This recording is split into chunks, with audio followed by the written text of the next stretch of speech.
RO water பியூரிஃபையரில் motor கெட்டு போச்சுன்னா அதனுடைய பம்பிங் ஹெட்டை மாற்றிட்டு நம்ம அந்த மோட்டரையே மறுபடியும் பயன்படுத்திக்க முடியும். இதனால் நிறைய காசு நமக்கு மிச்சமாகும். இது ரொம்ப ஈஸியாக மாற்றிக்கலாம். அது எப்படின்னு நம்ம இப்போ பார்ப்போம். இப்போது காமிக்கிற இந்த டிஸ்பிளேயில் மாற்றினதுக்கப்புறம் தண்ணி எவ்வளோ ஈஸியாக ஃப்ளோ ஆகுதுன்னு காமிச்சேன். எப்படி இதை நம்ம ரெடி பண்ணுறதுன்னு பார்ப்போம்.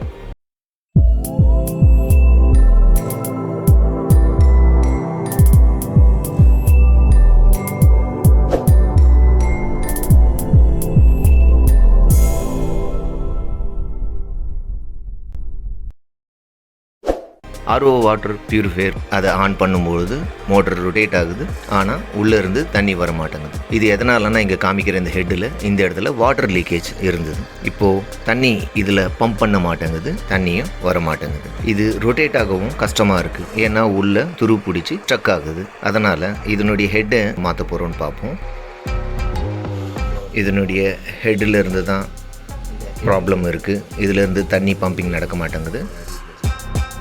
இதுக்கு ஒயர் கனெக்ட் ஆகிருக்கு. முதல்ல அன்ப்ளக் பண்ணிக்கோங்க. நீங்கள் அன்ப்ளக் பண்ணுறீங்கன்றத உறுதி பண்ணிக்கிட்டு இதோடைய ஒயர் பவர் கனெக்ஷனை பிரித்து எடுத்துக்கோங்க.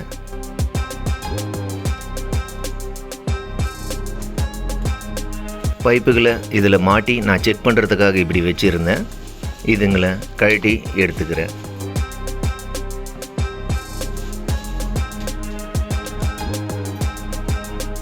இதுதான் மோட்டருடைய ஹெட்டு. இந்த பார்ட்டை மட்டும் நம்ம ரீப்ளேஸ் பண்ணால் போதும். இந்த ஹெட்டோட பார்ட் வந்து அடியில் 2 ஹோல்ஸ் இருக்கும். இது வழியாக உள்ள வாட்டர் லீக்கேஜஸ் நடக்கும். இது மோட்டர் பழுதாகிடுச்சுன்னா இந்த மாதிரியான சிம்டம்ஸ் நம்மளுக்கு தெரியும். இதிலேருந்து வாட்டர் லீக் ஆகும். இந்த முன்னாடி உள்ள இந்த ஸ்டீல் அண்ட் இந்த பிளாக் கலர் பார்ட்டை வந்து ஹெட்டுன்னு சொல்லுவாங்க. இதை மட்டும் நம்ம மாற்றிக்கலாம். இது 250லேருந்து 350, சில இடங்களில் 500 இருக்கும். அதை குவாலிட்டி பொறுத்து டிஃப்ரென்ஸாக வருது. இது புதுசாக வாங்கினது. இதை தான் நம்ம ரீப்ளேஸ் பண்ண போகிறோம். இதுக்கு நடுவில் இங்கே ரொட்டேட் ஆகிற இந்த பேரிங் சிஸ்டம் வந்து துரு பிடிச்சிடும். இது துரு பிடிச்ச போது இது ரொட்டேட் ஆகாது, டைட் ஆகிடும். இதனால் மோட்ரு உள்ள வைண்டிங்கும் கொளுத்திக்கிட்டு போக சான்சஸ் இருக்குது. அதனால் இது தண்ணியை சரியாக பம்ப் பண்ணாத பொழுது இதை நீங்கள் மாற்றிடுறது நல்லது. அதிக செலவுக்கு இழுக்காமல் இது அடுத்த பல வருஷங்களுக்கு வேலை செய்ய உதவும்.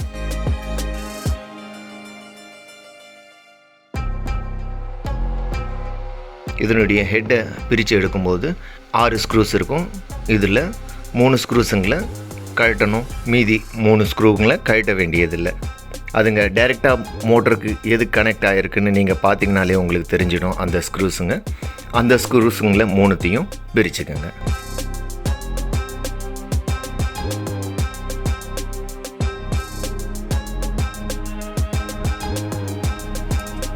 இந்த மோட்டர் ஹெட்ஸ் இல்லாமல் உள்ளே இருக்கிற வாஷர்ஸும் நமக்கு தனியாக கிடைக்கும் மார்க்கெட்டில். அது ஒரு 200 rupees ரேஞ்சில் இருக்கும். ஆனால் அது சூட் ஆகுமான்னு நம்ம சொல்ல முடியாது. அது வாங்கினதுக்கப்புறம் அதை ரிட்டனும் எடுக்க மாட்டாங்க.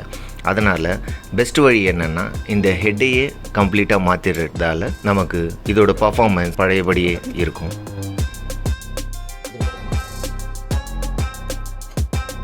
இந்த 3 ஸ்க்ரூஸ் மெயின் ஸ்க்ரூஸுங்க. நம்ம கம்ப்ளீட் ஹெட்டையே வந்து இந்த 3 ஸ்க்ரூவும் கழட்டிட்டு இதுங்களை பிரித்து எடுக்க போகிறோம். இந்த அடுத்த 3 ஸ்க்ரூஸும் கழட்ட வேண்டாம், ஏன்னா இது உள்ள புஷ்ஷுங்களை மாற்றக்கூடியது. 2 ஸ்க்ரூ ட்ரைவ்ஸில் ஃப்ளாட் சர்ஃபேஸ் இருக்கிற பக்கங்களை எடுத்துக்கோங்க.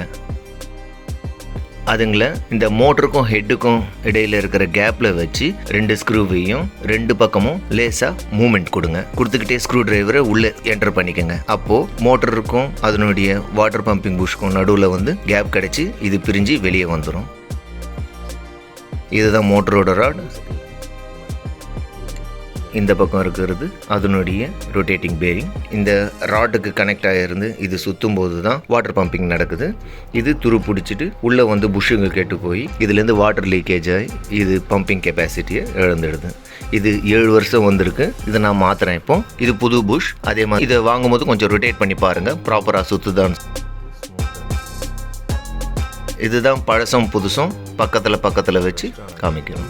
நல்ல லைஃப் வரணுன்னா நீங்கள் 100 ரூபா 50 ரூபா வித்தியாசம் இருந்ததுன்னா அதில் பெஸ்ட் குவாலிட்டியே வாங்கிக்கோங்க. அடுத்து உங்களுக்கு அதனுடைய பர்ஃபார்மன்ஸ் உங்களுக்கு காஸ்ட் வர்த்தியாக இருக்கும். உங்களுக்கு இதில் WD-40 விட்டு மோட்டரை நல்லா ரொட்டேட் பண்ணுறேன்.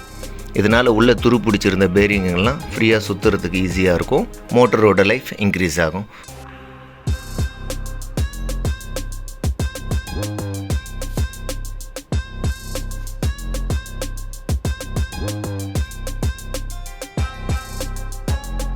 பாருங்கள், WD-40 விடும்போது இதில் அதனுடைய துருக்கள் எல்லாம் வெளியே பிரிஞ்சு வருது. WD-40ன்னு நீங்கள் டிபார்ட்மெண்ட் ஸ்டோருங்களில் கேட்டாலே கிடைக்கும்.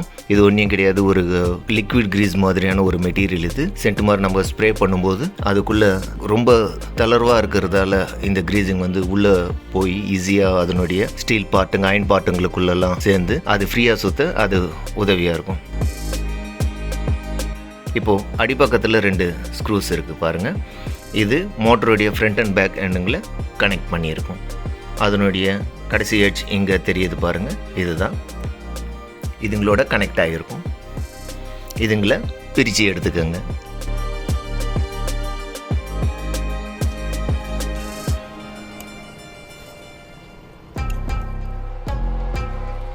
இது இவ்வளவு நீளமாக இருக்கும். இதுவும் துரு பிடிச்சிருக்கும். இதுக்கும் WD-40 போட்டு இதையும் சுத்தமாக க்ளீன் பண்ணிக்கோங்க. 2 ஸ்க்ரூவிங்லேயும் கழட்டி எடுத்துக்கோங்க.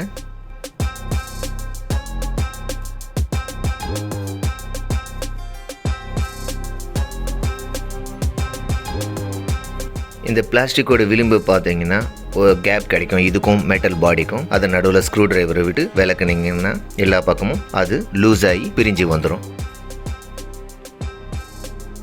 ரொம்ப ஹார்ஷாக ஹேண்டில் பண்ணாதீங்க, உடஞ்சி போக சான்சஸ் இருக்குது. இதை கொஞ்சம் பொறுமையாக டீல் பண்ணி உள்ள ஸ்க்ரூ டிரைவரை விட்டு விளக்குனீங்கன்னா அது தானாக பிரிஞ்சு வரும்.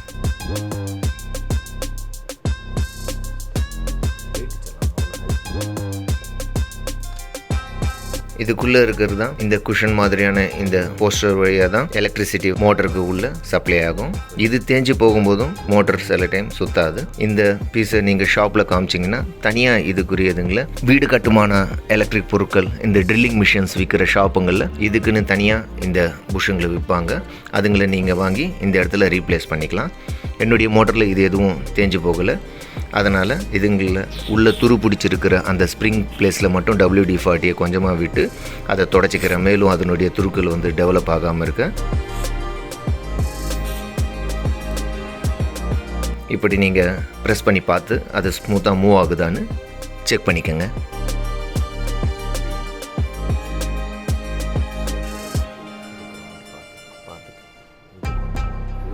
கொஞ்சமாக இழுத்து விடும்போது அதனுடைய ப்ரெஷர் இன்னும் கொஞ்சம் அதிகமாகி நடுவில் ரொட்டேட் ஆகிற மோட்டர் மேலே கான்சன்ட்ரேட்டடாக இருக்கும். அப்போது மோட்டர் ஃப்ரீயாக சுற்ற அது உபயோகமாக இருக்கும். சைடில் இருக்கிற பிளாஸ்டிக் இன்னர் சைடும் விடுறேன், அதனால் இது ஈஸியாக மூவ் ஆக உபயோகமாக இருக்கும்.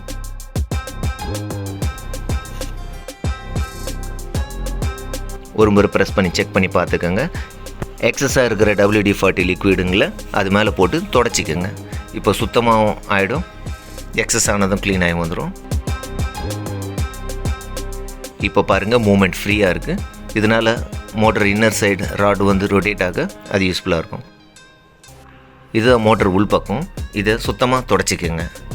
க்ளீன் பண்ணும்போது உள்ளே இருக்கிற அந்த காப்பர் கோர் டேமேஜ் ஆகாமல் பார்த்துக்கோங்க.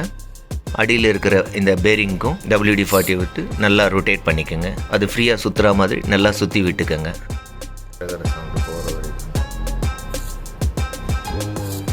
நல்லா ஃப்ரீயாக சுற்றுது. இப்போது இந்த இடம் பாருங்கள் தேஞ்சிருக்கு. இந்த காப்பர் கோர் இடத்துல தான் இந்த பிளாஸ்டிக் பேக் சைடு இருக்கிற இந்த பவர் இது வழியாக அதுக்கு டச் ஆகும். இந்த இடம் தேஞ்சிருக்கு பாருங்கள். இது 7 வருஷமாக சுற்றி தேஞ்சது. இது 2லேருந்து 3 வருஷம் கூட வரலாம், இன்னும் யூஸ் ஆகும் இந்த மோட்டர். இப்போ இந்த மோட்டர் ரொட்டேட் பண்ணி பார்க்குறோம், கொஞ்சம் டஃப்பாக இருக்குது. அதனால் இதுங்க டச் ஆகிற பிளேஸுங்களெல்லாம் WD-40 விட்டு அதுக்கு கொஞ்சம் ஸ்மூத்தான சர்ஃபேஸ் இருக்கிற மாதிரி க்ரியேட் பண்ணிக்கிறேன். இதனால் மோட்டர் ஃப்ரீயாக சுற்றும், நடுவில் ஸ்டக் ஆகாது. எல்லா கேப்லையும் ரொம்ப கம்மியாக விட்டுக்கிறோம், ரொம்ப அதிகமாக விடாதீங்க. அது தேவையில்லாத இடத்துலலாம் போய் மோட்டர் கெடுக்க சான்சஸ் இருக்குது. நார்மலாக நம்ம மோட்டர் கெட்டு போச்சுன்னா சர்வீஸ் பர்சன்ஸ் கம்ப்ளீட்டாக என்டையர் மோட்டரை மாற்றிடுவாங்க. நீங்கள் அந்த மாதிரி மாற்றாமல் இப்படி செய்கிறதால ரொம்ப யூஸ்ஃபுல்லாக இருக்கும். ரொம்ப கெட்டு போன மோட்டருங்களையும் நீங்கள் புதுசாக ரீப்ளேஸ் பண்ணிவிட்டு அந்த மோட்டர்லேருந்து நம்ம காற்று வழியாக கரண்ட் எலக்ட்ரிசிட்டியை, DC எலக்ட்ரிசிட்டியை நம்ம க்ரியேட் பண்ணிக்க முடியும். அது அடுத்த வீடியோக்களில் நீங்கள் கேட்டிங்கன்னா உங்களுக்காக நான் அதை எக்ஸ்பெரிமெண்ட்டை செஞ்சு அது எப்படி சக்ஸஸ் ஆகுதுன்னு அந்த விஷயங்கள் எல்லாத்தையும் உங்களுக்கு நான் செஞ்சு காட்டுறேன். இப்போது இதுக்குள்ளே WD-40 லிக்விடை விட்டுட்டு இதுங்களை நான் சுத்தம் பண்ணிக்கிட்டேன். அப்படி விடுறதால WD-40 விட்டு உள்ளே இருக்கிற துருக்கெல்லாம் வந்து அதில் கரைஞ்சி வந்துடும். அதுங்களை தொடச்சதால் இது இன்னும் ரொட்டேட் ஆக இன்னும் பல நாள் வந்து ஃப்ரீயாக சுற்ற அது உபயோகமாக இருக்கும். அதனால் இந்த ப்ராசஸை மறுபடியும் ரிப்பீட் பண்ணி WD-40 விட்டு இந்த பேரிங்ஸை நல்லா சுத்தம் பண்ணிக்கோங்க. மறுபடியும் மோட்டர் உள்பக்கம் இருக்கிற காயில் ராடை வந்து சுற்றி பார்த்து அது ஃப்ரீயாக சுற்றுதுன்றதை கன்ஃபார்ம் பண்ணிக்கோங்க. அப்படி ஏதாவது இடைஞ்சலாக இருந்ததுன்னா நல்லா சுற்றி அது ஸ்மூத் ஆகிற வரைக்கும் அதை மறுபடியும் WD விட்டு சுற்றிங்க.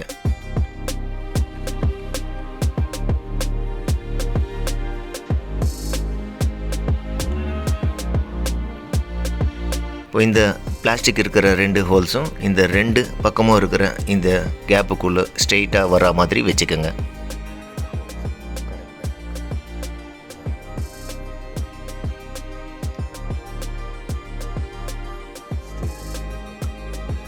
இப்போது ஹோல்ஸ் ஸ்ட்ரெயிட்டாக தெரியுது பாருங்கள். இந்த எண்ட்லேருந்து அந்த எண்ட் வரைக்கும் அந்த லாங் ஸ்க்ரூவை கரெக்டாக உள்ளே விட்டு டைட் பண்ணணும்.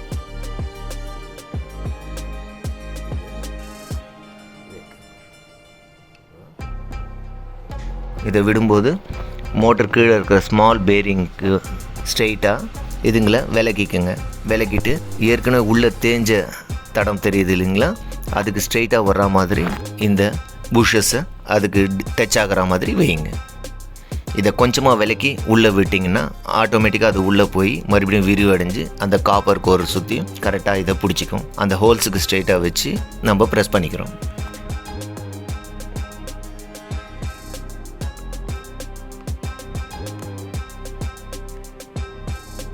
இந்த சைடில் இருக்கிற கோடுக ஸ்ட்ரெயிட்டாக இந்த ஸ்க்ரூஸுங்க இருக்கிற மாதிரி பார்த்துக்கிட்டிங்கனாலே அதோட அலைன்மெண்ட் கரெக்டாக இந்த எட்ஜில் வந்துடும்.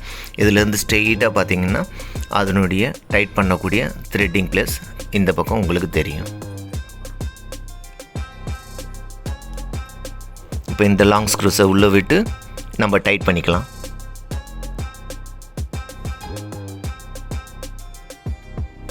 இதை நல்லா டைட் பண்ணிக்கோங்க. இல்லைன்னா லூஸ் ஆகி உள்ளே விலகி போய் காப்பர் கோர்ஸ் டேமேஜ் ஆக சான்சஸ் இருக்குது. இதை நல்ல டைட்டில் நம்ம வச்சுக்கணும்.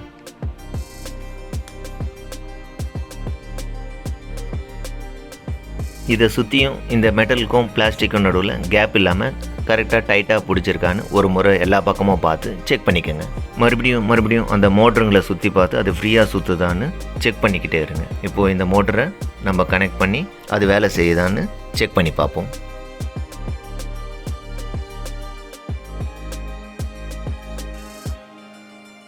இதை கனெக்ட் பண்ணிவிட்டு அப்புறமா ப்ளக் பண்ணி ஸ்விட்ச் போட்டு பார்க்குறோம்.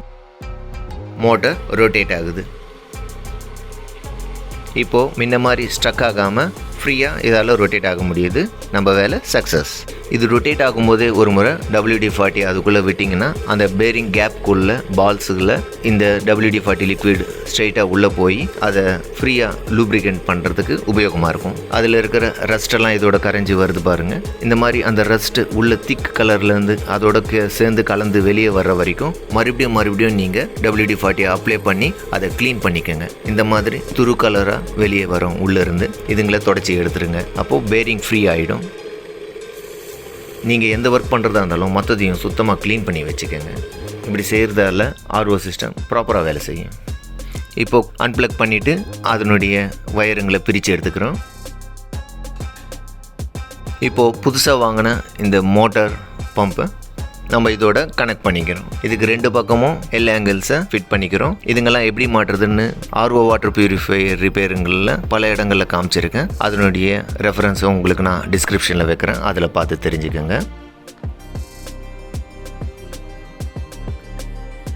இதனுடைய ராடில் இருக்கிற இந்த கிராஸ் கட்டாக இருக்கிற இதுக்கு நேராக இந்த புஷ்ஷுக்கு நடுவில் இருக்கிற அதே கிராஸ் கட் ஆங்கிள் அதில் உங்களுக்கு தெரியும். இது அதுக்கு ஸ்ட்ரெயிட்டாக வர்ற மாதிரி அதுக்குள்ளே இறக்கிட்டிங்கன்னா மோட்டார் ராட் ரொட்டேட் ஆகும்போது அதை கரெக்டாக சுற்ற அதுக்கு கரெக்ட் ஃபிட்டில் நிற்கும். இதை சொருகிட்டு ஃப்ரீயாக ரொட்டேட் ஆகுதான்னு பாருங்கள். இப்போது ரொட்டேட் ஆகுது. இது அடிப்பகுதி. இது அடிப்பகுதியில் இந்த பம்புக்கு ஹெட்டுக்குரிய பிளேஸில் 2 ஹோல்ஸ் தெரியும். இது வாட்டர் லீக்கேஜ் அவுட்லெட் ஹோல். காற்றும் அதுக்குள்ளே போகிறதுக்கு இந்த ஹோல்ஸ் உபயோகமாக இருக்கும். இது அடிப்பகுதியில் வர மாதிரி கரெக்டான பொசிஷனில் வச்சுக்கிட்டு 3 பக்கமும் நம்ம பிரித்த ஸ்க்ரூஸுங்களை டைட் பண்ணிக்கோங்க. இதை அதுக்கு ஸ்ட்ரெயிட்டாக கரெக்டாக வச்சு நீங்கள் டைட் பண்ணிங்கன்னா டைட் பண்ண இந்த பம்ப் ஹெட் வந்து மோட்டரோட கரெக்டாக ஃபிட் ஆகிடும். இதை முதல்ல ஃபிட் பண்ணும்போது முழு டைட்டு வைக்காதீங்க. முதல்ல 3 ஸ்க்ரூஸையும் 3 பக்கமும் வச்சு ஒவ்வொரு பக்கமும் 25% டைட் பண்ணிக்கிட்டே வாங்க. அப்போ 3 பக்கமும் ஈக்குவலாக வந்து ஸ்ட்ரெயிட்டாக உள்ளே இறங்கி பம்புக்குள்ளே கரெக்டாக ஃபிட் ஆகிக்கும். ஒரே பக்கம் ஸ்க்ரூவை ஃபுல் டைட்டு வச்சுட்டிங்கன்னா கிராஸாக உள்ளே என்டர் ஆகும். இதனால் உள்ளே இருக்கிற ரப்பர் புஷ் வந்து டேமேஜ் ஆக சான்சஸ் இருக்குது. 3 பக்கமும் நல்ல டைட் வச்சுக்கோங்க. கேப் நடுவில் ரொம்ப அதிகமாக இல்லாமல் கரெக்டாக அதோட ஒட்டி இருக்கிற வரைக்கும் நீங்கள் டைட் பண்ணியிருக்கீங்களான்றதை செக் பண்ணி பார்த்துக்கோங்க.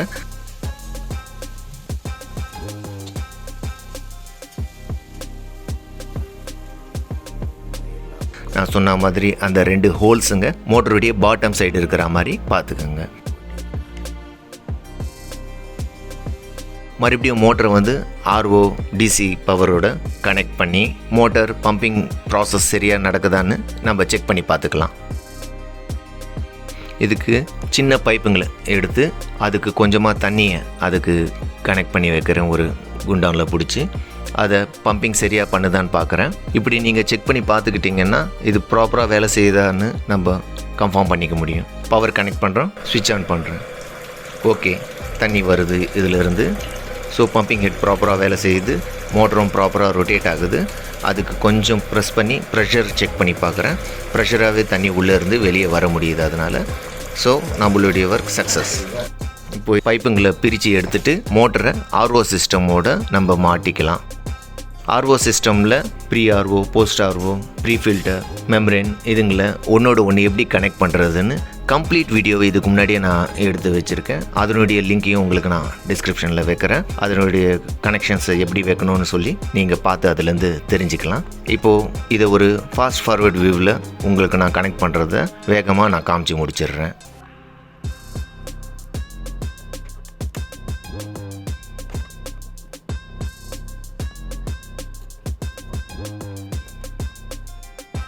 அதனுடைய அடாப்டரை ஃபிக்ஸ் பண்ணிக்கிறேன்.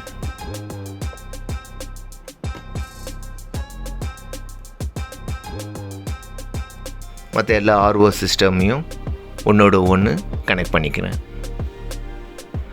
ஆர்ஓ சிஸ்டம் சம்மந்தப்பட்ட மற்ற எந்த டவுட்டுங்களும் உங்களுக்கு தெரிஞ்சுக்கணும்னு நினச்சிங்கன்னா என்கிட்ட கேளுங்க.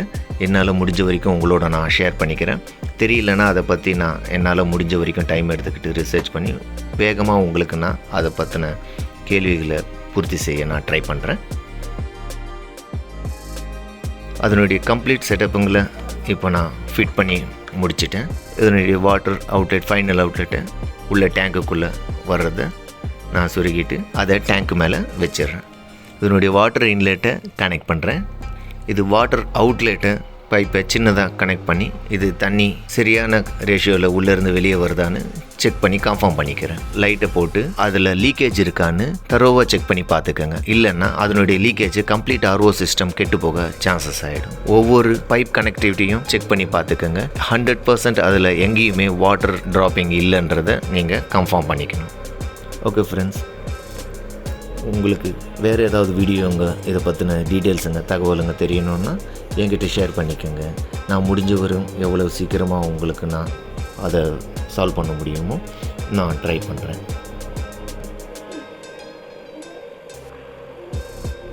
Thank you friends. ஜெய் ஹிந்த்.